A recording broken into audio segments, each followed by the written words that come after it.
guys, it's Miss Binion, and we're talking about Roaring Twenties, Video 1. And central question, why did the U.S. experience so much political and social change during the 1920s? And learning target 4.1, I can describe the changing lifestyle of Americans in the 1920s, including technology, economics, politics, and culture. Awesome. Okay, so you can see through these pictures, this is like a changing time for women. Obviously, the hems have gone up, and women, the idea of women in culture is changing here.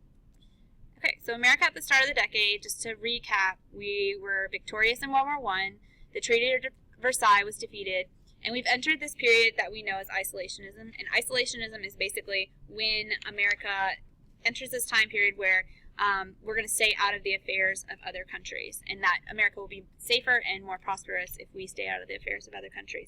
And then also, we call this the Republican ascendancy. That means that the Republicans kind of ascend the throne of the presidency, and so all the presidents in the 20s are all Republicans.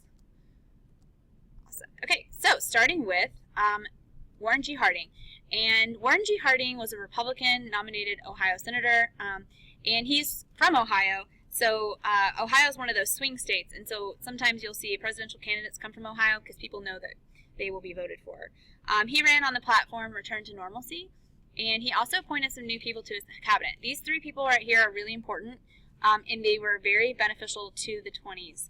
Herbert Hoover, Secretary of Commerce, the Supreme Court Justice, Charles Evan Hughes, which became the Secretary of State, and Andrew Mellon, who became the Secretary of Treasury. These are the three kind of big people that drove Warren G. Harding's presidency in the 1920s.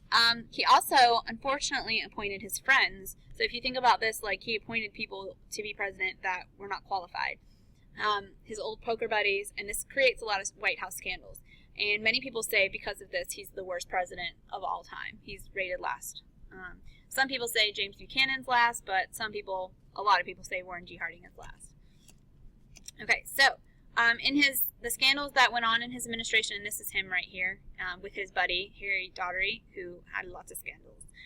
They called it the Ohio Gang, and basically he's just too trusting. He was a good guy. He just trusted his friends and didn't know how to really punish them when they went against him.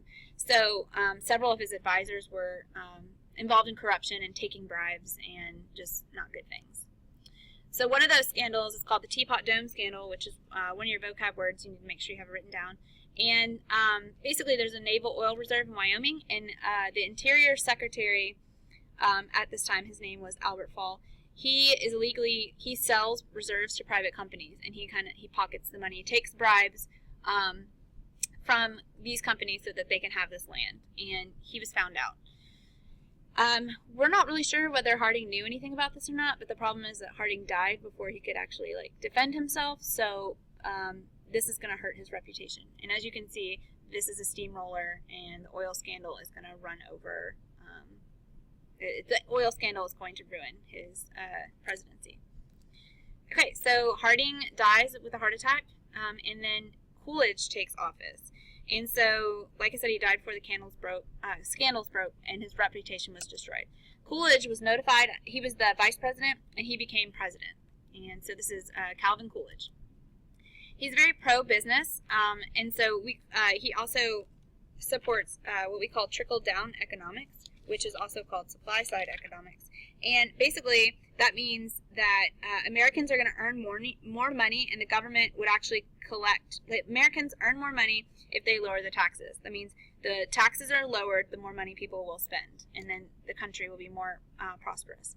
He also wanted to give business tax credits so that they would spur their growth, so that they wouldn't have to pay as much taxes. So if you think about it, it's really the idea of cut taxes, people spend more money, and the economy will grow. They also called him Silent Cal because he obviously was silent. He was kind of stoic and kind of closed in. All right, so that brings us to Henry Ford. So during this time is a time of, they call it the Roaring Twenties because it's a time of prosperity. So Henry Ford introduces mass production techniques to the auto industry, and this is the assembly line. And basically you could produce more cars for obviously less money. And he, though, was very anti-union, and he was against people getting together in unions. But if you worked for him, he would give you $5 a day. Problem is that he used thugs and spies to enforce plant discipline. So these are the good things, these are the bad things about him. So the assembly line becomes widespread thanks to Henry Ford and his Model T car. They also called it the Tin Lizzie or the Flivver. And in its first year, it sold for $850. And that's thanks to the assembly line. It went down 5 years later to $490. And by 5 years later, it was at $295. So it was more affordable to families. And this is going to increase productivity. So what we call welfare capitalism, basically many industrialists are worried about the creation of unions. So they decided if you pay your people well, then they don't need to be in a union, and you treat them well. So this creates programs to give workers mostly non-wage benefits. So Ford decided he was going to pay $5 a day, which was more than half of what he paid before. And this is going to help reduce absenteeism and employee turnover. But if you remember, Ford was also the one who did the melting pot, so he would also go into people's homes and check to make sure their home was run properly, and if it wasn't, he would not pay them the money. So positive effects of the automobile are it created jobs, spawned related industries, tourism, sense of freedom. This is really going to change the way people live. It helps create suburbs, and rural people now can connect with towns and cities. And this is also the rise, as you can see, of advertisements and propaganda trying to get people to buy these cars, and we call that it's basically mass production and mass consumption. They're producing, so people are buying. And to end it, automobiles, negative effects, it increased traffic jams, there's tons of accidents, people don't know how to drive, and then this is also going to hurt the railroads because it's a decline in public transportation. Air pollution, and then the roadside is going to be cluttered with billboards. Alright, and that's it for today, so make sure you have these notes in the Learning Target Essential Question ready to go.